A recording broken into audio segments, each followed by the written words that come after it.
आप देख रहे हैं सौगंध टीवी, सौगंध वतन की। जी, जो इस सैलिन जी ने कहा है, उन्होंने अपनी बुद्धिमत्ता का परिचय दिया है। अब ऐसे उनको ऐसी बातों नहीं करनी चाहिए, उनको इन बातों से बचना चाहिए, ऐसे विवाद उनको करने भी नहीं चाहिए। ये अगर उनमें चंद कुछ ऐसे लोग हो जिनकी छोटी बुद्धि है, जो समझ नहीं पाए उसकी गहराई को, वो वन एक जन्म काफी नहीं है रामचरितमानस को समझने के लिए, सनातन धर्म को समझ नहीं पाए। अगर ऐसे कुछ लोग आ जाते हैं और वो ऐसे बयान कर देते हैं, तो वो अपनी मूर्खता का परिचय देते हैं कि सनातन धर्म इतना गहरा है कि सबको साथ लेके चलता है। पूरे भारत की हिंदू जनता, सनातन धर्मी जनता इनको विरोध करती है। नमस्कार, बहुत बहुत स्वागत है आपका। सौगंध टीवी देख रहे हैं आप, और फिर से एक बार मैं आशा शर्मा जुड़ चुकी हूं आपके साथ में देश की राजधानी दिल्ली के कनॉट प्लेस से।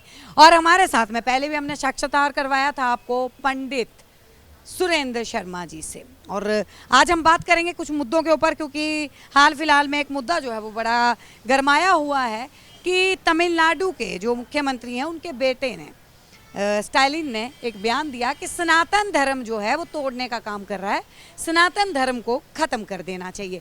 बात कर लेते हैं, क्या लगता है? देखिए जी, जो इस सैलिन जी ने कहा है, उन्होंने अपनी बुद्धिमत्ता का परिचय दिया है। हाँ, उन्होंने ये अपना स्वयं परिचय दे दिया कि उन्होंने कितना सस्तापन किया है। इनकी एक विशाल धर्म, एक विशाल प्राचीन धर्म, वो जो परंपरा पूरे भारतवर्ष में चली आ रही है, उसके लिए इस तरह की बात कहना, उन्होंने अपना एक छोटापन दिखा दिया। अब ऐसे उनको ऐसी बातों नहीं करनी चाहिए, उनको इन बातों से बचना चाहिए, ऐसे विवाद उनको करने भी नहीं चाहिए। ये उनका बोनापन है, वो स्वयं इस बात को कह करके बोने हो गए, और इस तरह की चर्चा करेंगे तो हकीकत में तो सारी जनता ही उनके खिलाफ हो जाएगी। सच्चाई। एक बात बताइए, लगातार अगर बात की जाए सनातन धर्म की या रामचरितमानस की, कभी स्वामी प्रसाद मौर्य जो है सवाल उठाते हैं, उंगली उठा देते हैं, कभी जो है तमिलनाडु के नेता जो है वो सवाल उठा रहे हैं। मतलब नेता भी जो है वो धर्म को, खुद हिंदू समाज में होने के बाद जो है सनातन धर्म को खत्म करने की बात कर रहे हैं। हरि अनंत हरि कथा अनंता, हरि अनंत हरि कथा अनंता, भांति भांति गाए मुनि सब संता। हरि अनंत है, हरि की कथा अनंत है, भांति भांति से संत, पूरी जनता, आम जनता, बड़े ऋषि मुनि सब गाते हैं। अगर उनमें चंद कुछ ऐसे लोग हो जिनकी छोटी बुद्धि है, जो समझ नहीं पाए उसकी गहराई को, वो वन एक जन्म काफ़ी नहीं है रामचरितमानस को समझने के लिए, सनातन धर्म को समझ नहीं पाए। अगर ऐसे कुछ लोग आ जाते हैं और वो ऐसे बयान कर देते हैं, तो वो अपनी मूर्खता का परिचय देते हैं। मैं तो उनको कहता हूँ कि इनको क्षमा ही कर देना चाहिए, इन पे कोई रिमार्क्स ही नहीं देना चाहिए, क्योंकि एक रामचरितमानस वो ज्ञान का भंडार है जिसको भांति भांति से लोग गाँव-गाँव में, हमारे सैकड़ों हजारों गाँवों में गाई जाती। और सनातन धर्म इतना विशाल धर्म है कि सारे धर्म वाले भी आ जाएं तो भी समझ आएंगे उसमें। उसकी एक खूबी है कि सनातन धर्म इतना गहरा है कि सबको साथ लेके चलता है।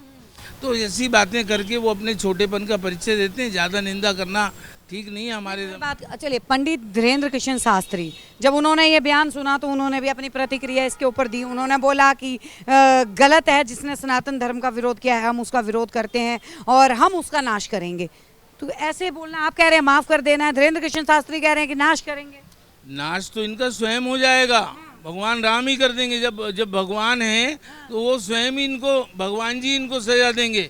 और दूसरी बात, जहाँ तक रही बात इनको क्षमा मांगनी चाहिए। बिल्कुल पूरे भारतवर्ष से, क्या पूरी दुनिया से ये बिना शर्त क्षमा मांगे जो बात इन्होंने सनातन धर्म के लिए कही है, और सजा भगवान अपने आप देंगे। और हम तो विरोध करते ही हैं, पूरा ब्राह्मण समाज इनका विरोध करता है, पूरे भारत की हिंदू जनता, सनातन धर्मी जनता इनको विरोध करती है। और अगर ये भविष्य में इस तरह की बात करेंगे तो ये सजा पाएंगे। आपको नहीं लगता कि सनातन धर्म की लगातार बात करने वाले, सनातन धर्म का लगातार प्रचार करने वाले, उनको आजकल धमकियां मिल रही हैं कि आपको जो है वो मार दिया जाएगा? धीरेन्द्र कृष्ण शास्त्री को बोला कि आपकी हत्या कर दी जाएगी, तो उसके ऊपर भी उन्होंने अपना जो है वो विचार रखे कि जिसको हत्या करनी है वो आइए और मेरी हत्या कर दीजिए, मैं सनातन के लिए मैं जो है अपनी जान देने के लिए तैयार हूँ। आप क्या सोचते? शास्त्री जी ने जो बात कही है बहुत अच्छी कही है, और हम सब तैयार हैं शास्त्री जी की बात के लिए कि अगर कोई भी आना चाहता है और हमारे से किसी प्रकार की मतलब लड़ना चाहता है या हत्या करना, हम तैयार हैं। लेकिन इसके लिए हम सैकड़ों कुर्बानियाँ देने के तैयार हैं। और हमारे सनातन धर्म में ऐसे ऐसे लोग हुए हैं जो अधिक परंपरा पूरे भूतकाल में जिन्होंने अपनी अपनी कुर्बानियाँ, अपना परित्याग, अपना सेक्रीफाइस किया, तो आज भी हम पूरी तरह से सनातन धर्म के लिए तन मन धन से, जान से, सब तरह से तैयार हैं। और ऐसे स्टालिन जैसे लोगों की मैं भर्त्सना करता हूं, और जो रामचरितमानस की क्रिटिसाइज करें उन लोगों की मैं बिल्कुल भर्त्सना करता हूं। और इनको ज़्यादा इस बात को वो नहीं देना चाहिए, महत्व नहीं देना चाहिए। जब जहाँ पर भक्त लोग होते हैं, जहाँ पर अच्छे लोग होते हैं, सज्जन लोग होते हैं, साधु लोग होते हैं, वहाँ एक दो रावण के भेष में कोई व्यक्ति आ ही जाता है। तो ये राक्षस लोग हैं। रावण की उपाधि दी है स्टालिन। हाँ, तो राक्षस ही है। राक्षसी लोग इस तरह सनातन धर्म के खिलाफ जा सकते हैं, राक्षस के अलावा और कौन है ये। और जो रामचरितमानस की निंदा करे वो तो बिल्कुल राक्षस है ही, चाहे वो कोई भी हो, कोई भी किसी प्रकार के नेता हो, तो वो जो है ऐसी बात बर्दाश्त नहीं की जाएगी। आगे इनको क्षमा मांगनी चाहिए। और इसका जो धीरेन्द्र शास्त्री जी की हर एक बात से मैं सहमत हूँ, और उन्होंने बिल्कुल सही कहा है कि इन लोगों से हम पूरा हिसाब करेंगे और हम तैयार हैं। और इसके लिए हमें कोर्ट भी जाना पड़े तो कोर्ट भी जाएंगे, और इनको कानूनी और हर तरह की साथ साथ करने के लिए भी तैयार हैं, कानूनी लड़ाई लड़ने के लिए तैयार हैं।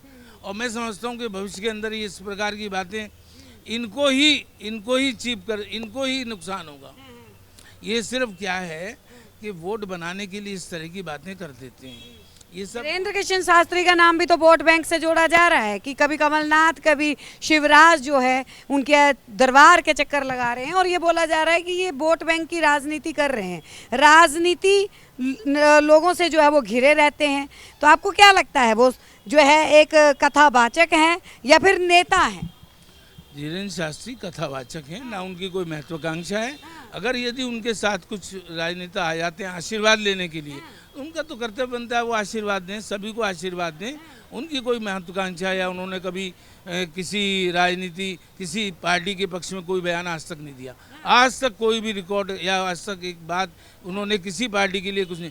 सनातन धर्म के वो बड़े भारी प्रवक्ता हैं, बड़े भारी प्रचारक हैं। उन्होंने जो बात कही है सनातन धर्म के लिए की है, ना कि किसी व्यक्ति विशेष या किसी पार्टी के लिए। हाँ, यदि कोई आते हैं, कोई नेता वगैरह आते हैं, उनसे आशीर्वाद दें, उनका कर्तव्य है। वो तो जो है बीजेपी के भी लोग जाते हैं, कांग्रेस के भी लोग जाते हैं, दोनों को आशीर्वाद देते हैं। पंडित जी, एक और सवाल जो है आजकल अगर बात की जाए, आपने भी समाचार आप भी देखते होंगे, एक सवाल जो है वो बहुत बड़ा बना हुआ है। सीमा पार करके पाकिस्तान से एक सीमा हैदर आती हैं, हिंदू रीति रिवाजों का पालन कर रही है, लेकिन कुछ लोग जो है उसका ऑब्जेक्शन उठा रहे हैं, विरोध कर रहे हैं कि वो एक मुस्लिम है और उसको जो है वो सनातन की बेइज्जती कर रही है, वो सनातन धर्म का मजाक उड़ा रही है। क्या कहें? देखो जी, सीमा हैदर आती हैं यहाँ पर, अगर वो बाकायदा हिंदू धर्म का पालन कर रही हैं, रीति रिवाज कर रही हैं, तो अगर कोई भी हमारे सनातन धर्म की बद्दे अगर शरणागत है, हृदय से आ रही हैं और बिल्कुल वो अवैध तरीके से आई, अवैध तरीके से, वो मंजूर नहीं है। अवैध तरीके से या वो CID करने आ रही हैं भारत की, वो बिल्कुल मंजूर नहीं है। अगर कोई भी व्यक्ति या कोई महिला अगर बिल्कुल आत्मसमर्पण करके बिल्कुल दिल से आते हैं, उनका स्वागत है। इस प्रकार के लोगों का स्वागत नहीं है जो अवैध तरीके से आए। अवैध तरीके से हम कोई मान्यता देंगे। अगर लीगली, कानूनी तरीके से आते हैं, वैधानिक तरीके से आते हैं और वो हृदय से अपनाते हैं सनातन धर्म को, उसका स्वागत है। तो वैध और अवैध की बात मैंने आपको बताई कि अवैध तरीके से तो ठीक नहीं है। जन्माष्टमी जो है वो आने वाली है, क्या कहेंगे जन्माष्टमी? देखो जी, पहले तो मैं आपके चैनल के माध्यम से भारत की जनता को, सबको जन्माष्टमी का हार्दिक शुभकामनाएं देना चाहता हूँ। शुभकामनाएं, बहुत बहुत शुभकामनाएं। जब धर्म की हानि होती है, जब कोई भी ऐसे कार्य होते हैं, तो उसमें भगवान जन्म लेते हैं। जब कंस ने इतना कुछ किया और जब ऐसे अत्याचार हुए धर्म अधर्म का, जब लड़ाई हुई कुरुक्षेत्र के मैदान में, तो भगवान सत्य के साथ खड़े हो गए, पांडवों के साथ। और ये जो जन्माष्टमी है, इस दिन भगवान जी का जन्म हुआ था और ये भगवान जी के जन्मदिन के उपलक्ष्य में मनाई जाती है। और हकीकत में तो श्री कृष्ण भगवान ने ये सिद्ध किया कि जब कोई भी ऐसी बात होगी, अत्याचार बढ़ेंगे, धर्म की हानि होगी, तब तक मैं आऊँगा। और आज वही स्थिति है, इस रूप में भगवान है। आप देख रहे हैं सौगंध टीवी, सौगंध वतन की।